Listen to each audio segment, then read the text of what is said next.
Hello guys, welcome to physics teaching Pathshala. हम पहले अपने पार्ट 1 में क्लास 12th का चैप्टर 1 जो हमारा था वैद्युत आवेश, वो हम डिस्कस कर चुके हैं। पार्ट 1 में हम क्या क्या पढ़ चुके हैं? पार्ट 1 में हम पढ़ चुके हैं हमारा वैद्युत आवेश, उसका मात्रक, वैद्युत आवेश की विमा। फिर हमने देखा कूलाम का नियम। कूलाम के नियम में हम कहाँ तक आ गए थे? कूलाम का फॉर्मूला हमें फाइंड आउट हो गया था, F बराबर 1/4 पाई एप्सिलॉन 0 Q1 गुणा Q2 अपॉन R स्क्वायर।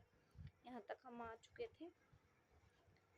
और Q1 Q2 हमारे क्या हैं? दो बिंदु आवेश हैं। R2 हमारा उन दोनों के बीच की दूरी है। F हमारा बल है, जो एक बल लग रहा है। और 1/4 पाई एप्सिलॉन 0 के जो हमारा नियतांक आया था, अगर वो एक लाइन थी ना, यदि बिंदु आवेश निर्वात में स्थित हो तब के बराबर 1/4 पाई एप्सिलॉन 0। तो ये वैल्यू हमने समीकरण 3 में अपनी पुट कर दी थी। F बराबर 1/4 पाई एप्सिलॉन 0 Q1 गुणा Q2 upon R square Newton. यहाँ तक हम अपने पार्ट 1 में इसकी चर्चा कर चुके हैं। अब हमारा पार्ट 2 शुरू होता है इसके आगे से, तो आइए उसके बारे में डिस्कस करते हैं। अब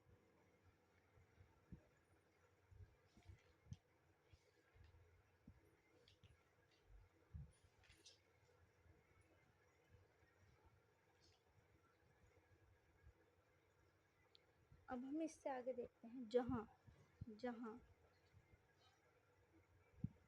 जहाँ 1/4 पाई एप्सिलॉन 0 की वैल्यू अगर हम रख दें 9 गुणा, कितनी रख दें? 9 गुणा 10⁻9 न्यूटन मीटर स्क्वायर पर कूलाम स्क्वायर। क्या रख दें? 1/4 पाई एप्सिलॉन 0 की वैल्यू अगर हम 9 गुणा 10⁻9 न्यूटन मीटर स्क्वायर पर कूलाम स्क्वायर रख दें, और हमारा एप्सिलॉन 0 क्या है? निर्वात में वैद्युतशीलता क्या है? एप्सिलॉन 0 बराबर निर्वात की वैद्युतशीलता, निर्वात की वैद्युतशीलता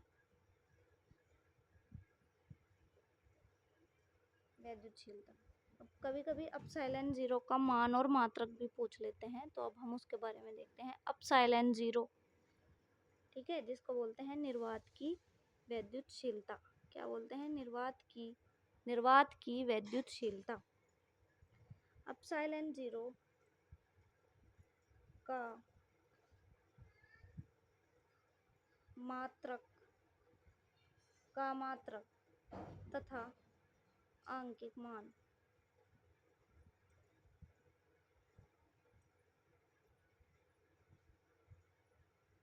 ठीक है। एप्सिलॉन 0 का आंकिक मान क्या होता है? एप्सिलॉन 0 का आंकिक मान, एप्सिलॉन 0 का आंकिक मान, ये हमारे न्यूमेरिकल में बहुत हेल्पफुल करता है। न्यूमेरिकल में है ना, जब हम इसके अंकित प्रश्न देखेंगे तो उसमें बहुत मदद करेगा हमारी ये। तो इसका एप्सिलॉन 0 का जो अंकित मान है वो क्या है? 8.85 गुणा 10⁻12 कूलाम स्क्वायर बटे न्यूटन मीटर स्क्वायर। क्या है? एप्सिलॉन 0 का जो आंकिक मान है वो है 8.85 गुणा 10⁻12 कूलाम पर न्यूटन मीटर स्क्वायर।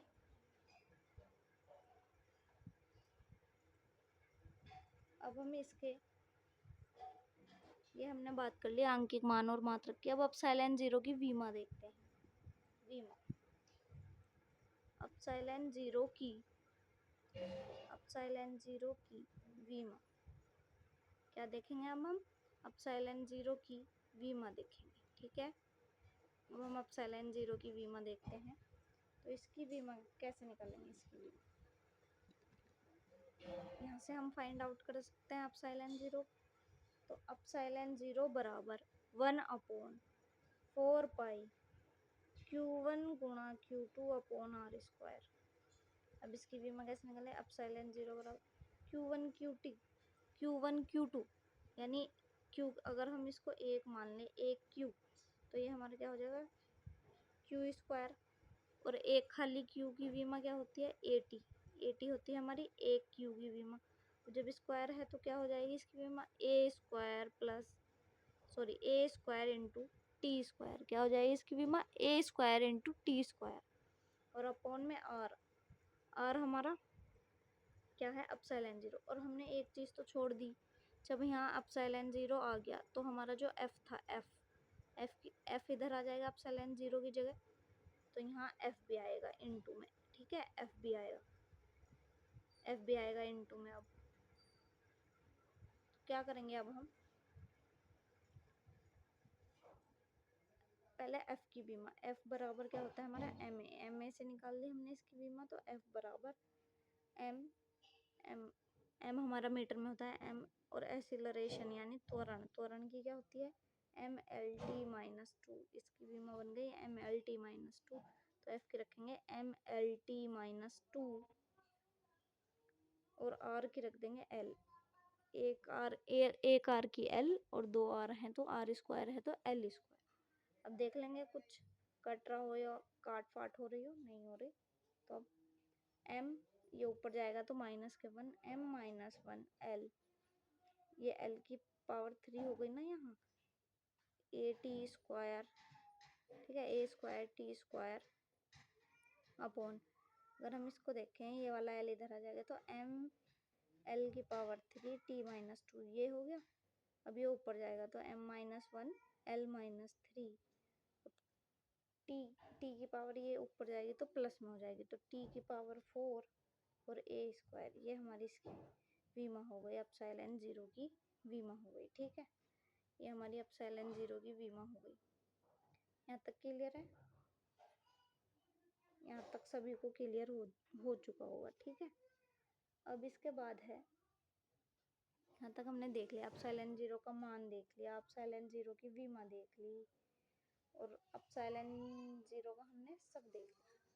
अब अगर हम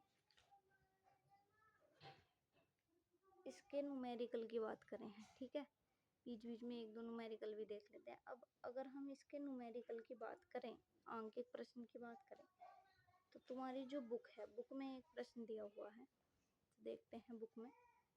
ठीक है, बुक में एक प्रश्न दिया हुआ है, ये वाला प्रश्न नंबर 5। वायु में एक दूसरे से 30 सेमी दूरी पर रखे दो छोटे आवेशित गोलों पर क्रमशः इतने 2 गुणा 10 की पावर -7 कूलाम तथा 3 गुणा 10 की पावर -7 कूलाम आवेश है, उनके बीच कितना बल होगा? तो उनके बीच हमें क्या निकालना है? बल। क्या निकालना है? बल। मान लो हमारे पास क्या है? Q1 और Q2 की वैल्यू है। Q1 बराबर 2 गुणा 10 की पावर -7 कूलाम। Q2 बराबर 3 गुणा 10 की पावर -7 कूलाम। अब कह रहा है वायु में एक दूसरे से 30 सेंटीमीटर दूरी पर है। ठीक है, दूरी हमारी आर थी, आर बराबर 30 सेंटीमीटर। आर कितना था हमारा? 30 सेंटीमीटर। अब वो कह रहा है इन दोनों के बीच कितना बल होगा? एफ हमें फाइंड आउट करना है, एफ। तो अब हम कैसे करेंगे? अब हम, ठीक है, कैसे करेंगे हम? हमारे पास फॉर्मूला था किसके? कूलाम के नियम से, है ना। कूलाम का नियम था, कूलाम के नियम से, कूलाम के नियम से, ठीक है, कूलाम के नियम से। कैसे, क्या फॉर्मूला था हमारा? एफ बराबर, क्या फॉर्मूला था? एफ बराबर 1/4 पाई एप्सिलॉन ज़ीरो Q1 गुणा Q2 upon R square. F बराबर 1/4 pi epsilon zero Q1 Q2 upon R square. अब जो जो वैल्यू दी है एफ हमें निकालना है, 1/4 पाई एप्सिलॉन ज़ीरो, और यहाँ गुणा Q1 क्या है हमारा, 2 × 10⁻⁷, और Q2 है 3 × 10⁻⁷, और R हमारा क्या है 30 सेंटीमीटर, R² है, तो हम इसको रख देंगे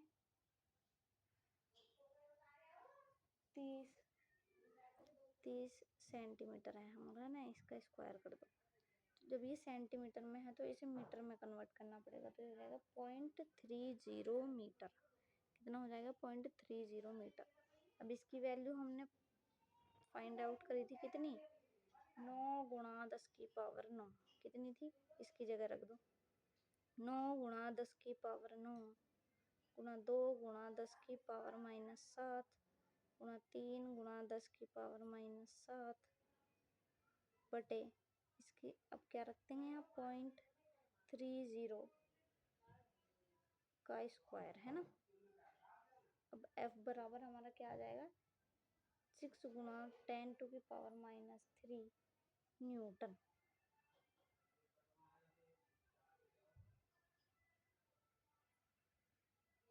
ठीक है, इतने न्यूटन आ गया हमारा। अब इसी के बेस पे हम अगर एक और दूसरा देखें, दूसरा न्यूमेरिकल। ठीक है, तो दूसरा न्यूमेरिकल हमारा क्या है, दूसरा न्यूमेरिकल है 0.4 माइक्रोकूलम म्यू। ये जो साइन है म्यू, ये माइक्रो का है।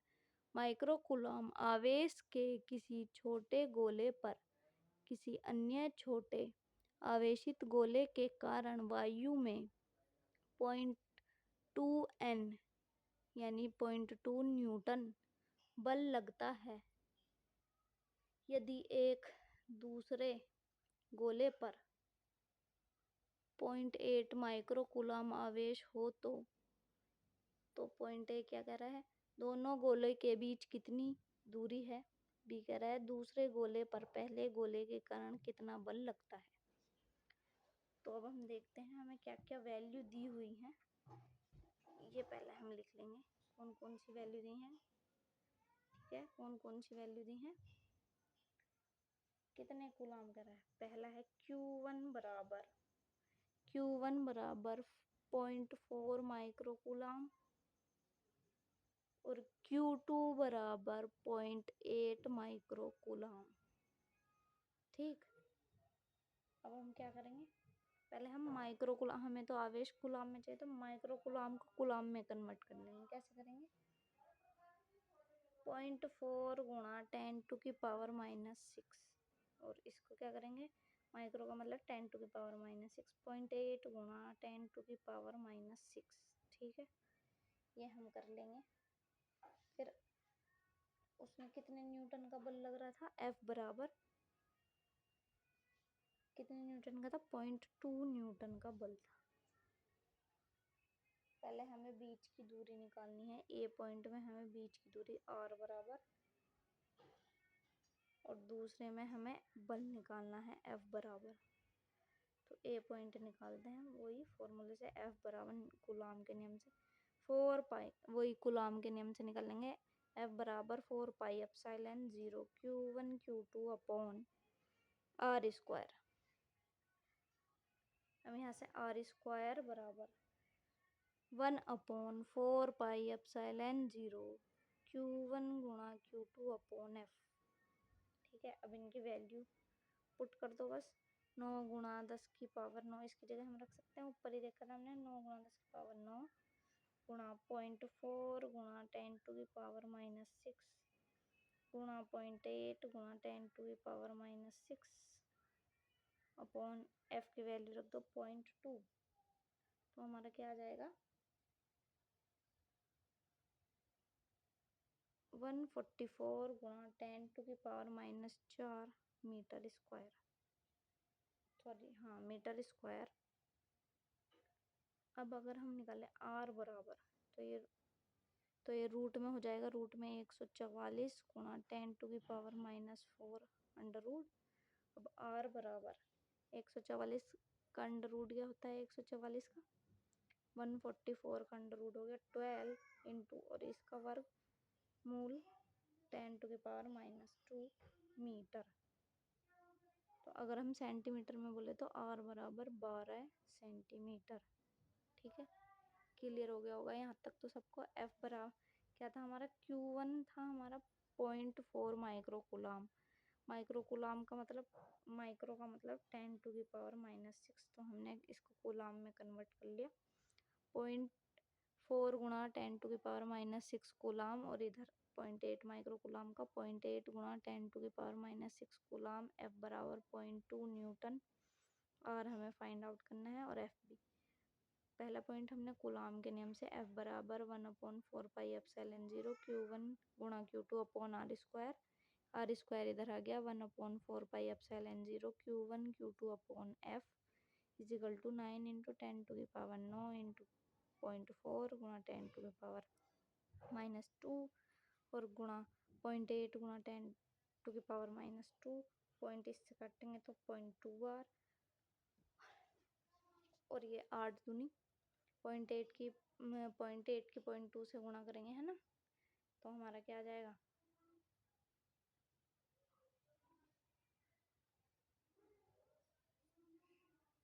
अगर हम 0.2 की गुणा करते हैं 0.8 से तो हमारा आ जाएगा 0.16, है ना। यहाँ पे हमारा क्या आ जाएगा, जब 0.2 की हम इससे गुणा करेंगे तो आ जाएगा 0.16, 8 दूनी 16 और 2 संख्या बाद पॉइंट, तो ये आ जाएगा, है ना। और जब इसकी गुणा हम 9 से करेंगे, 9 से करेंगे तो क्या आएगा, 1.44, है ना, 1.44। और इनकी ये दोनों प्लस हो जाएंगी, ये दोनों 10⁻⁻12। और जब 9 और 12 है ना, इधर 9 है इधर 12 है, ठीक है। तो 10⁻क्या हो जाएगी, 1.44 इंटू 10⁻⁻3। और जब हम पॉइंट इधर खिसकाएंगे, ये इसको 144 बना देंगे तो हो जाएगी 10⁻44 गुणा 10⁻⁻4 मीटर स्क्वायर, यही हमारा इधर आ जाएगा। फिर R बराबर R स्क्वायर, ये तो आया था R स्क्वायर, R बराबर अंडर रूट में ये आ जाएगा 144, 144 गुणा 10⁻⁻4। R बराबर 12 इंटू 10⁻⁻2 मीटर, यानी 12 गुणा 10⁻⁻2। अगर हम इसको, ये मीटर में आया, अगर इसको सेंटीमीटर में करेंगे तो R बराबर 12 सेंटीमीटर। ठीक है, यहाँ तक सबको क्लियर है।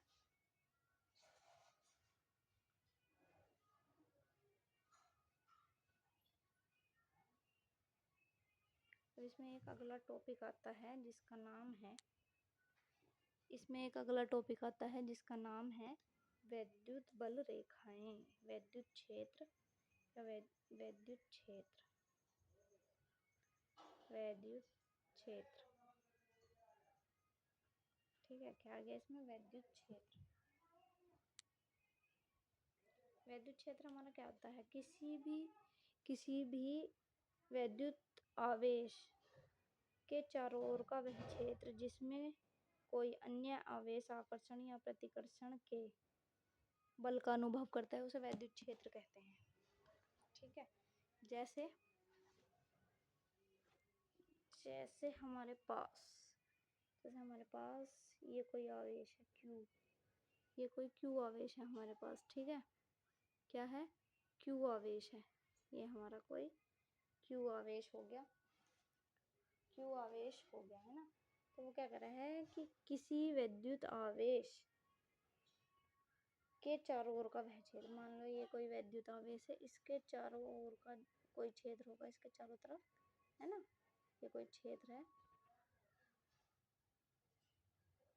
ये कोई वैद्युत आवेश का, है ना, वैद्युत आवेश है ये। और यहाँ पे Q कोई आवेश है, इसके चारों ओर का जो क्षेत्र है, जिसमें अगर कोई अन्य आवेश रख दे, जैसे ये Q1 है, हम Q2 रख दे, तो या तो ये प्रतिकर्षित होगा, या तो ये, जैसे Q1 है, Q1 इसको अपनी तरफ आकर्षित करेगा Q2 को, या फिर रिपेल करेगा Q1, या फिर रिपेल करेगा पीछे की ओर, है ना, Q2 को। तो आकर्षित या प्रतिकर्षित करता है वह, उसको क्या कहलाता है, वैद्युत क्षेत्र कहलाता है। हम डेफिनेशन नोट करेंगे, किसी वैद्युत आवेश किसी वैद्युत आवेश के चारों ओर किसी वैद्युत आवेश के चारों ओर का वह क्षेत्र किसी वैद्युत आवेश के चारों ओर का वह क्षेत्र जिसमें कोई के चारों ओर का वह क्षेत्र जिसमें कोई अन्य आवेश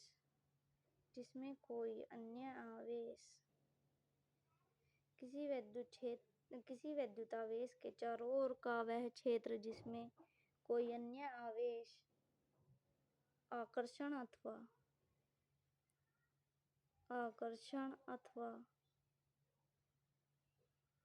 प्रतिकर्षण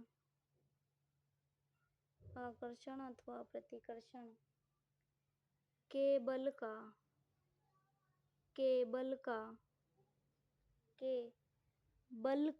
अनुभव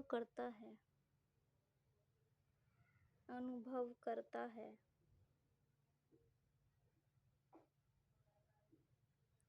वैद्युत क्षेत्र कहलाता है। वैद्युत क्षेत्र या वैद्युत बल क्षेत्र कहलाता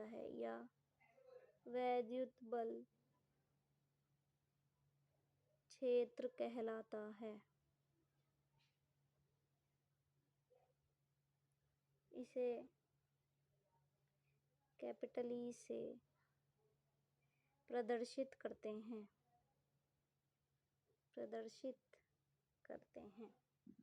वैद्युत क्षेत्र क्या है? किसी वैद्युत आवेश के चारों ओर का वह क्षेत्र जिसमें कोई अन्य आवेश आकर्षण अथवा प्रतिकर्षण के बल का अनुभव करता है वैद्युत क्षेत्र या वैद्युत बल क्षेत्र कहलाता है। इसे कैपिटल ई से प्रदर्शित करते हैं। जहाँ भी हमें कैपिटल ई लिखा हुआ मिल गया, हाँ, उसका मतलब है कि ये वैद्युत क्षेत्र की बात कर रहा है।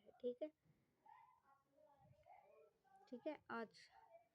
आज हमने क्या क्या देखा? हमने कूलाम का नियम देखा है ना। कूलाम का नियम को हमने रिवाइज करा। फिर हमने एप्सिलॉन जीरो का मात्रक, आंकिक मान, उसकी विमा देखी। फिर हमने दो न्यूमेरिकल करे। किसके बेस पे? कूलाम के नियम के बेस पे हमने दो न्यूमेरिकल्स करे। ठीक है। फिर हमने वैद्युत क्षेत्र को देखा। तो हमारा ये वाला लेक्चर यहीं पर ख़त्म होता है। Thank you guys. तो सभी सब्सक्राइब करें, लाइक करें।